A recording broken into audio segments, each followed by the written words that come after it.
గురు బ్రహ్మా గురు విష్ణు గురుదేవో మహేశ్వరః గురు సాక్షాత్ పరబ్రహ్మ తస్మై శ్రీ గురవే నమః. ఆపదా అపహర్తారం దాతారం సర్వసంపదాం లోకాభిరామం శ్రీరామం భూయో భూయో నమామ్యహం.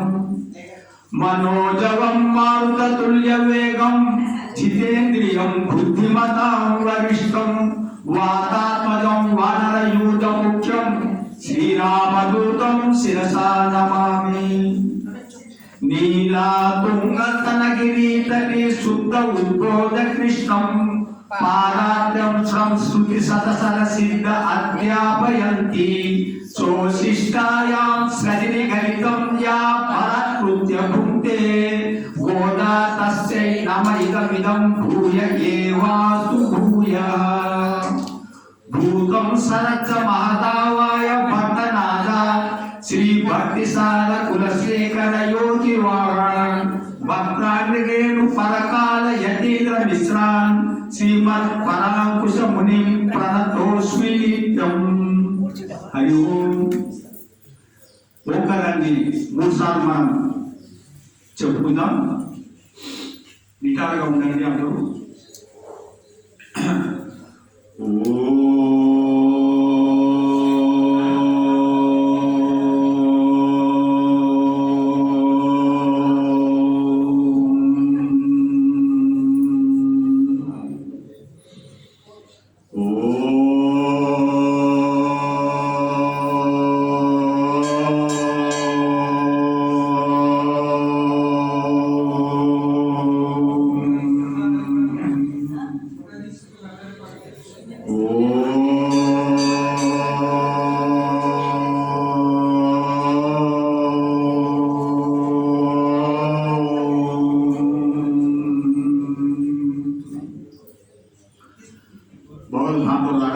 అందరికీ హృదయపూర్వక వందనాలు. ఒకసారి మనం హరే రామ పాడుతున్నాం. హరే రామ రామ రామ హరే హరే హరే కృష్ణ కృష్ణ కృష్ణ హరే హరే. హరే రామ రామ రామ హరే హరే హరే కృష్ణ కృష్ణ కృష్ణ హరే హరే. హరే రామ రామ రామ హరే హరే హరే కృష్ణ కృష్ణ కృష్ణ హరే హరే. మనకు ఆచార్యులు ఈ కలికాలంలో మానవుడు వ్రతము కానీ జపాలు కానీ యజ్ఞాలు కానీ మరి పూజలు కానీ చేయడం చాలా కష్టం అంట. అందుకోసము కలియుగంలో నామ సంకీర్తనంతో మన యొక్క జీవితాన్ని నిర్ణయం చేసుకోవచ్చు. ఇది ముఖ్యం. ఈ కలియుగంలో రామ రామ రామ రామ ఎన్నిసార్లు చెప్పుకున్నా అంత మంచిది. ఇది ఒకటి. ఈరోజు 10వ పాసురం 10వ గొప్పలు ఎక్కుతాం. అంటే గోదాదేవి మనకేమందించిందంటే భగవంతుని దగ్గరికి వెళ్ళాలి అంటే ఒక క్రమం చెప్పింది మనకు. భగవంతుని దగ్గరికి వెళ్ళాలంటే ముందుగా భాగవతులను ఆశ్రయించాలి. భక్తులను ఆశ్రయించి వాళ్ళని ముందు పెట్టుకొని భగవంతుని దగ్గరికి వెళ్ళాలి అని మనకు గోదాదేవి ఈ యొక్క 17 పాసురం అంటే ఈ 17 సగం తర్వాత ఈ భాగవతులను ఆశ్రయించిన తర్వాత ఆ పరమాత్మని ఆశ్రయించడం మనకు శ్రేయస్కరమని మన సనాతన ధర్మం ఏదైతే చెబుతుందో అది మనకు గోదాదేవి ఈ పాసురాల ద్వారా తెలియజేసింది. అందుకోసమే ఈ 10 మంది గోపికలు అంటే భాగవతులు భక్తులు, ఇంకా చెప్పాలంటే ఈ 10 మంది గోపికలు అల్వార్లు అని చెప్తారు. అల్వార్లు అంటే భగవంతుని యొక్క గుణములో, భగవంతుని యొక్క నామాల్లో, భగవంతుని యొక్క కథలలో, భగవంతుని యొక్క వైభవంలో పూర్తిగా మునిగి ఉన్నవాళ్ళు అనమాట. ఇలాంటి అల్వార్లని 10 మందిని ముందు పెట్టుకొని ఈ గోదాదేవి గోపికలతోని ఇప్పుడు రేపటి నుంచి పరమాత్మ దగ్గరికి వెళ్ళడం జరుగుతుంది అన్నమాట. ఈ యొక్క పాశంలో గొప్ప చాలా గొప్ప విషయం ఏంటంటే వైష్ణవ భక్తులు ఉండవలసిన ఒక లక్షణాన్ని ఈ 10వ పాసురంలో అమ్మవారు మనకు తెలియజేస్తుంది. ఏమిటి లక్షణం అంటే ఓర్పు ఉండాలని చెప్తున్నాం. చాలా వైష్ణవునికి ఉండవలసిన, వైష్ణవ భక్తునికి ఉండవలసిన లక్షణము అది ఓర్పు, సహనం, అది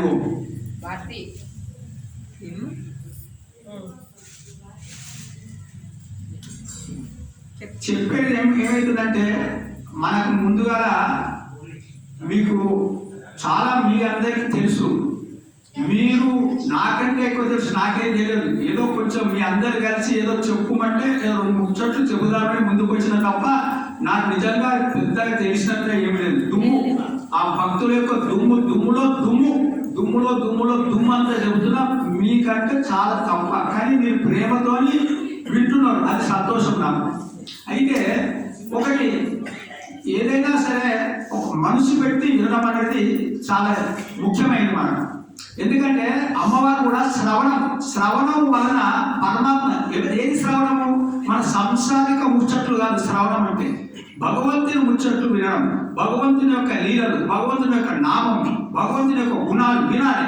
వింటే ఏమైతుందంటే మనకు ఆ పరమాత్మ యందు ప్రీతి కలుగుతుంది. ఇది మన గోదావరి. శ్రవణము తర్వాత మరణం తర్వాత నిధి ధ్యాసనంతో అలా ఆ యొక్క పరమాత్మలో ముడి ఉండడం అనమాట. ఇది మనకు అమ్మవారు నేర్పుతుంది. ఈ 10వ గోపిక కూడా ఇలాంటి లక్షణం ఉన్నదన్నమాట. అయితే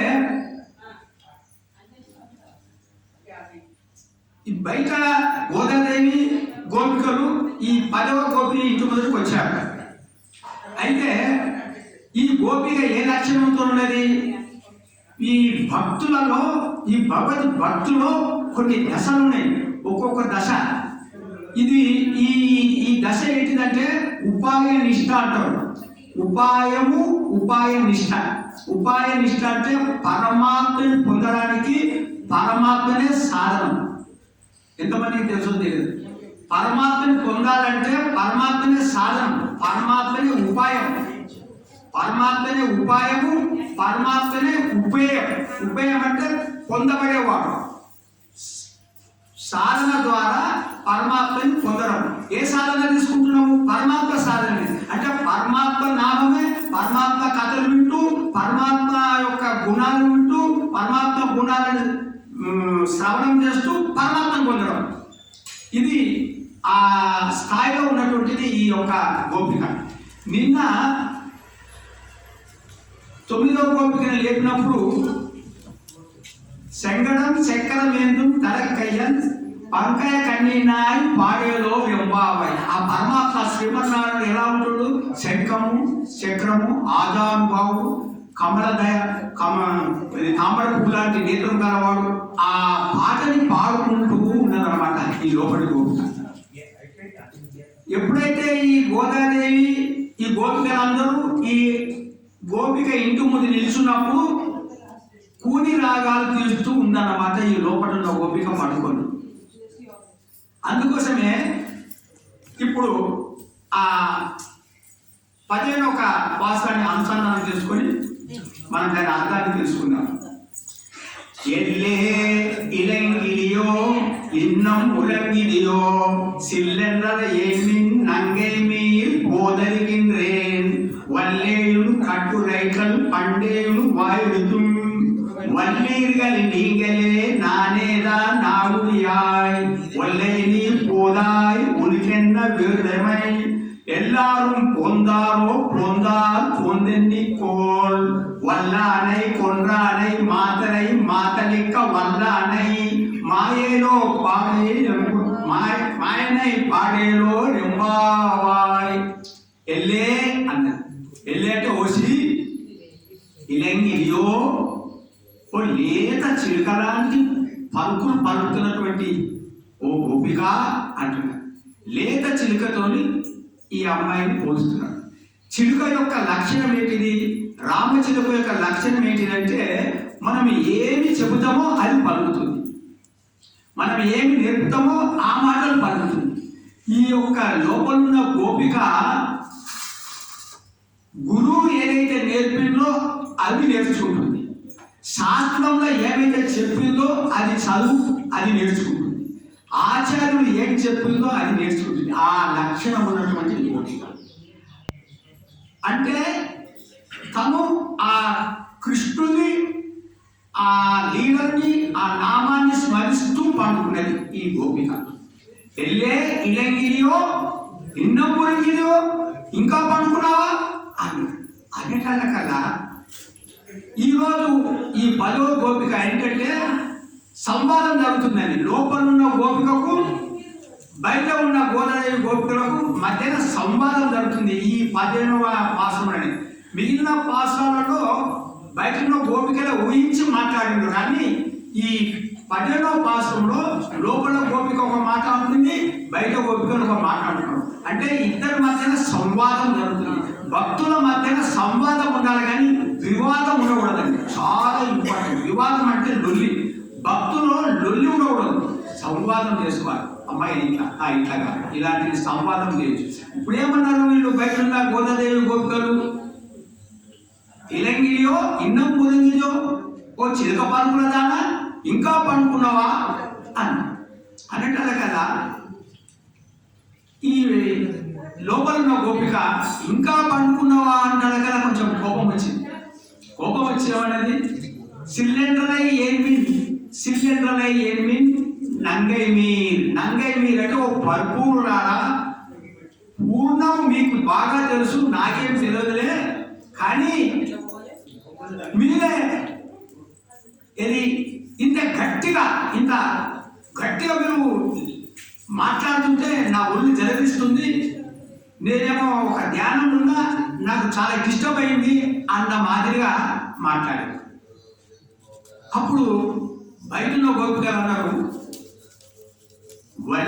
వల్లేరుగా నీగలే వల్లేవు కట్టురైకలు అంటే వల్లే నీ యొక్క చతురపు మాటలు మాకు తెలుసమ్మా, నీ యొక్క మాటల సామర్థ్యం మాకు తెలుసు.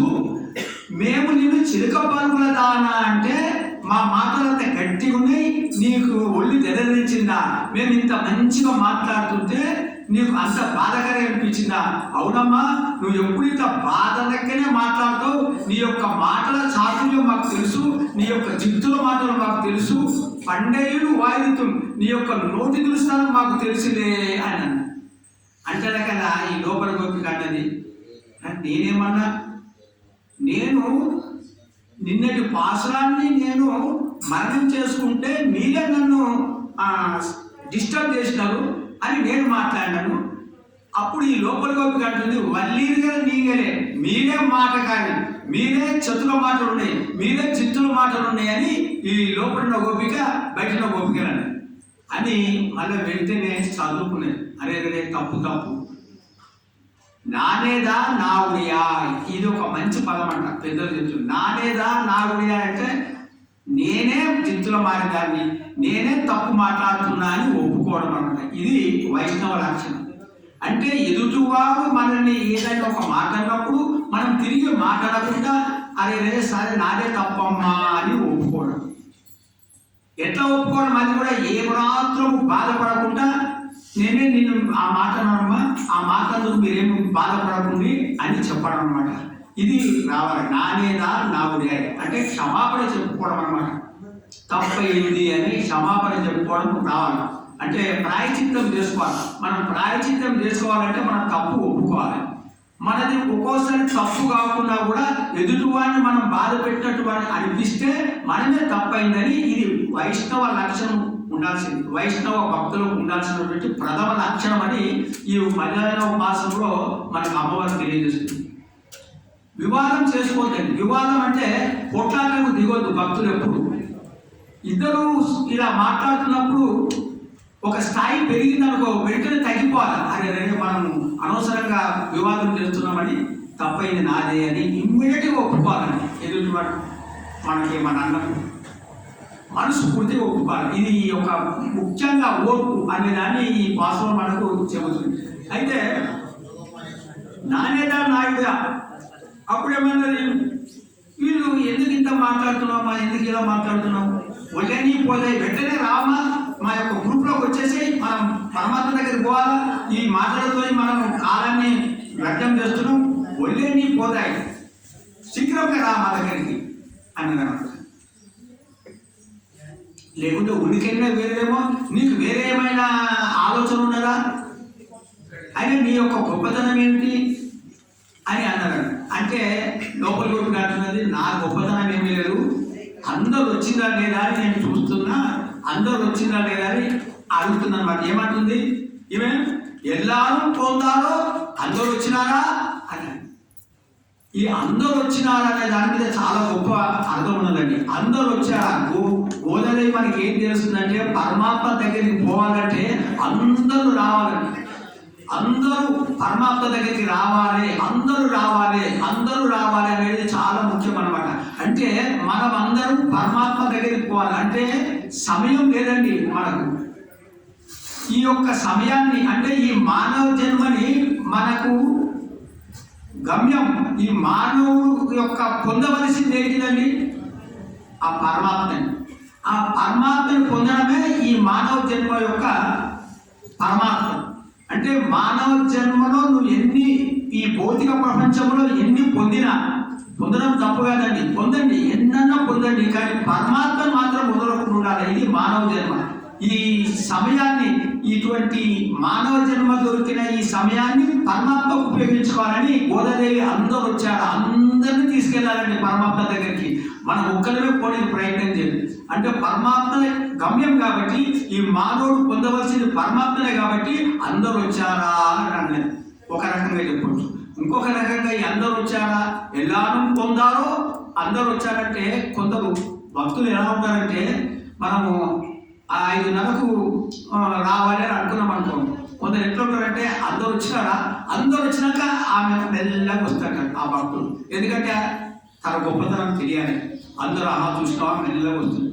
ఇది కొందరికి ఉంటుంది, కానీ ఇది అంత మంచి లక్షణం కాదు. ఎవరు వచ్చినా రాకపోయినా అనుకున్న టైంకు ఆ యొక్క కార్యక్రమానికి రావాలా, ఆ కార్యక్రమం చేసుకోవాలా. మన గొప్పతనం సాధించడానికి చేయకూడదని ఇంకొక విధంగా చెప్తుంది. ఇంకొకటి, అందరూ వచ్చారంటే పరమాత్మ దగ్గరికి పోనీకి మనకు అర్హత ఉండాలండి. పరమాత్మని చేరుకోవాలి అందరికీ ఉంటుందండి, కానీ అర్హత ఏంటిది, మనకు అర్హత ఉన్నదా లేదా? అర్హత ఏంటిదంటే సమగమం. అంటే అంతరింద్రియాలు, బాహ్య ఇంద్రియాలు మనల్ని కంట్రోల్ చేయాలి. మనం జ్ఞానేంద్రియాలు, కర్మేంద్రియాలు మనల్ని అదుపులో ఉంచుకోవాలి. ఆ తర్వాత నిధి ధ్యాసనం చేయాలంటే ఆ పరమాత్మ చింతన చేస్తూ ఉండాలి. ఇది ఉన్నప్పుడే నువ్వు ఆ పరమాత్మ దగ్గరికి మనకు అర్హత ఉంటుంది అనమాట.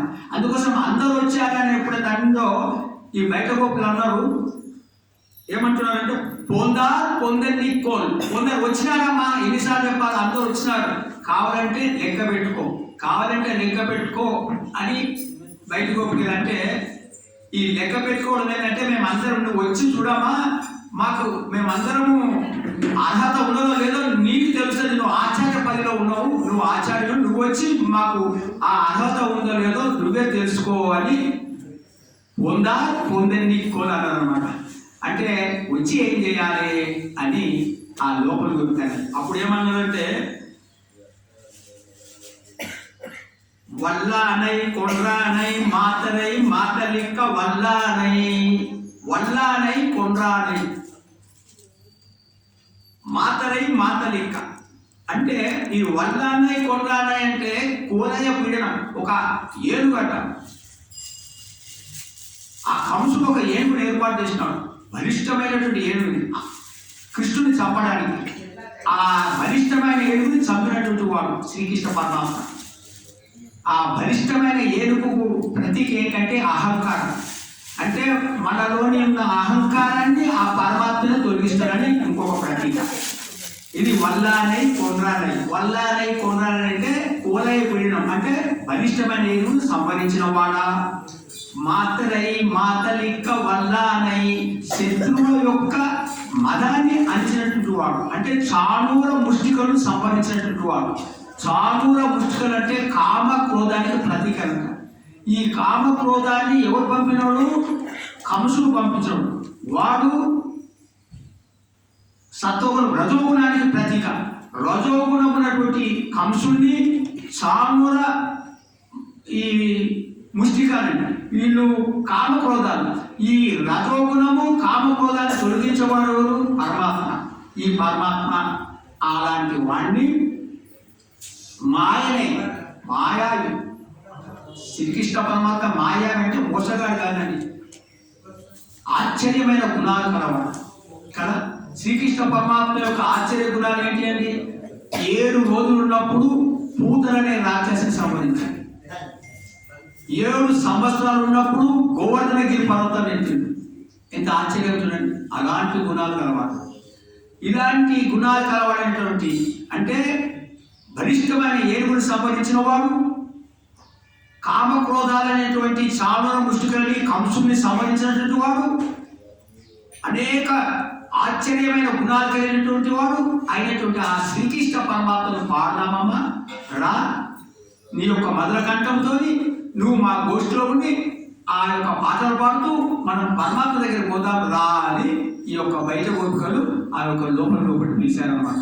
అప్పుడు ఆ యొక్క లోపలి గోపిక కూడా వీళ్ళతో చేరి రేపు మరి పరమాత్మని కలవడానికి వెళ్తున్నారు. సో పరమాత్మని కలవడానికి వెళ్ళే ముందు మనకు గురువులు ఉండాలని కూడా అమ్మవారు చెబుతుంది. 16వ పాసనం నుంచి 30వ పాసనం దాకా గురువులని, మరి ఆ పరమాత్మని, నీలాదేవిని, మరి బలరాముని వీళ్ళందరినీ లేపి ఆ యొక్క పరమాత్మ యొక్క సేవలో మునిగిపోతుంది అనమాట గోదాదేవి. ఇది రేపటి నుంచి పరమాత్మని సందర్శించడానికి ఈ యొక్క గోష్ఠి బయలుదేరుతుంది.